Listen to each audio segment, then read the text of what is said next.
What's up, everybody? It's Taylor Hale, Big Brother 24 winner and America's favorite house guest, and you are watching SHEEN Magazine.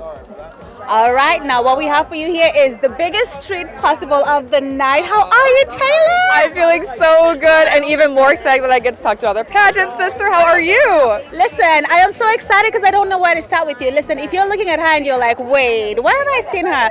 This is the most current winner of Big Brother USA. First of all, the first ever black winner, mind you.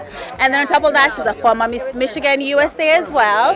But more than that, though, you're the first black person to ever win Big Brother, but you're also the first person to ever win and also be the People's Choice. Yeah, is what they call it? America's favorite house guest. So I'll also, slight correction, I'm the first black woman to win the game. Last season we had a black man win the game for the first time. So now we had a black to black victory. I will never ever be upset about that one. No, absolutely not. Absolutely not. And let me tell you something. First of all, you had the biggest prize. I think you won the biggest prize ever. Yes, so like, I know that you had a bit of a tough time in the house at first to begin.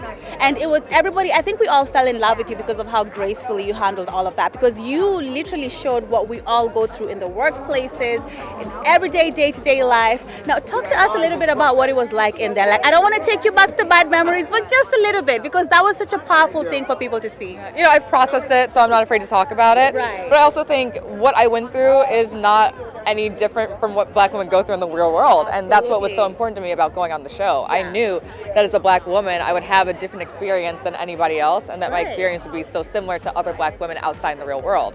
So the best thing for me to do was to show that we can be exactly who we are, exist in our own skin as we are, and still make it to the end without being villainized and evicted ahead of time. Now, my time almost came a little too early, but I pulled it out because I had my eyes focused, not just for myself, but for every other black woman that comes in that game. No, you pulled it out of the hat every time. Now, obviously, we face, like I said, black women go through microaggressions every day. And what I think is so great about how you handled it is you handled it with such poise and you never gave it back. Did you feel a pressure? Sometimes did you want to like snap and like give them the same energy back, but then you had to hold back because you didn't want to be the angry black woman stereotype? You know how it goes. No, I know it very well. And you know, I was already painted as the angry black woman, and I didn't do anything to prove what they were afraid of. I knew that giving in to what their expectations were would get me kicked out of the house and make every other black woman before me and after me have the same label, and that's not fair.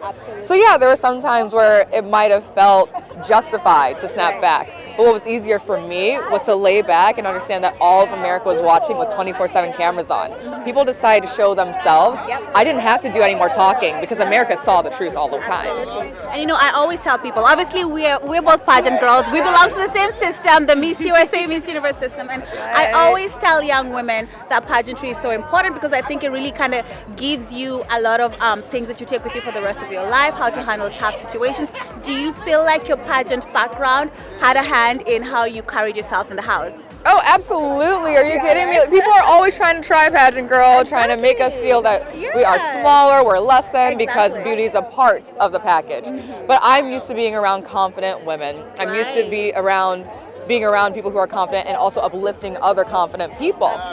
So to be in a position where other insecurities are brought out, it made me understand, okay, it's not my responsibility to make other people feel good about themselves. If they choose to be intimidated by me, then that's on them. It's not my responsibility. Right. Now that you're a millionaire, let's just call you a millionaire. I mean, you're just like a dot shy from being a millionaire, but obviously there's a lot more in the works as well.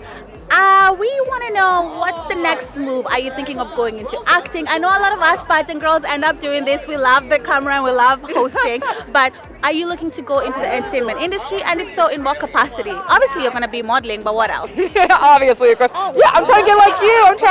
I would love not just to be a host, but an entertainment news correspondent. That's something I've always wanted because I love news, I love pageantry. You married the two together, and I think you get some entertainment news correspondents. So Entertainment Tonight, hit me up. To the CBS family. But also, I'm not afraid of having a podcast because not only do I love the sound of my own voice, but I think I have some pretty good advice. Thank you, exactly. Yeah, and I think people will definitely listen. Thank you so much for stopping by, SHEEN. It's such a pleasure seeing you.